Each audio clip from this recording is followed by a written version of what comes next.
free stories, some stuff to amuse you while I'm working on a fatal stain under pen name Elise Hoyt.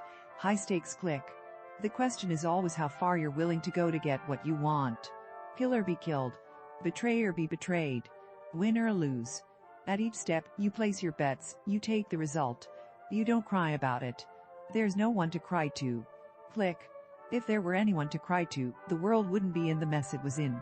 Every place would be prosperous and free, and everyone would be happy. And some of us wouldn't have to fight like hell to get out of the holes we've been born in, and some place where we were left alone to live our own way. We wouldn't have to be ready to kill or be killed. Click. The cheap lock to the tiny room I occupied high up on the North Tower of Babylon Sea City clicked again. This time the sound was graver and resonated, as if a deep chord had been struck in the hollow metal shell anchored to hollow ceramite. My first impulse was to sit up, throwing off both sheets and blankets. For the rest, go here. High stakes page down past the story, to the links to download it, download and enjoy. The young man walked along the streets of Gulfport, Colorado, his collar turned up against the November wind, his mind in turmoil. The day before Thanksgiving, and the lights of the shop windows and neon signs puddled like curdled milk on the patches of ice that dotted the sidewalk. Raphael Troll might look like a California surfer, with his slightly too long blonde hair, his seemingly built-in tan, but he had been born and raised in Gulfport. He knew of the customary Thanksgiving blizzard, and avoided the ice on the sidewalk without even thinking about it, just like he avoided broad splashes of slush thrown by passing cars. He walked from his Barentsam, a mile and a half away, in the older part of downtown, where dignified Victorians sat on broad lawns, had resisted the various waves of devaluation and now gentrification that had submerged the surrounding areas.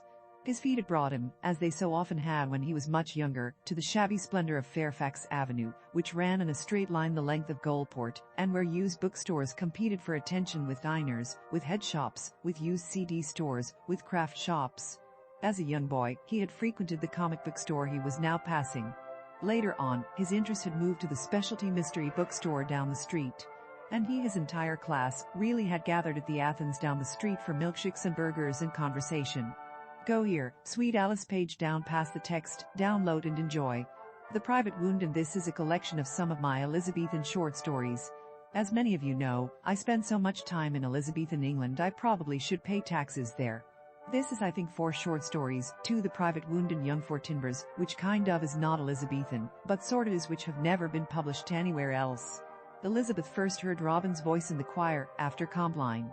It was the 25th of January 1558 in England, 1559 on the continent where years were counted from January, instead of March, the feast of the conversion of St. Paul, the day the scales had fallen from the apostles' eyes. Elizabeth was the last one to leave the choir, at the end of the line of Grey Sisters of the Tertiary Order of St. Francis. A thin young woman, her pale face looked out of the dark headdress, its perfect features seeming rather to belong to an ancient idol lovingly carved in ivory. She lingered and dawdled at the end of the line.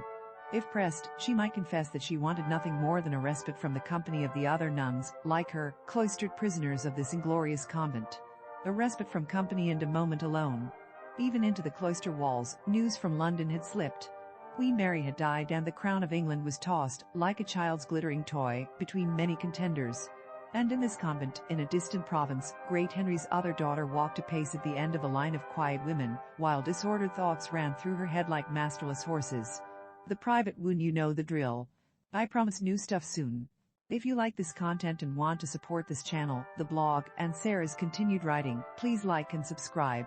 If you really enjoy the content, please come and join the fun at accordingtohit.com.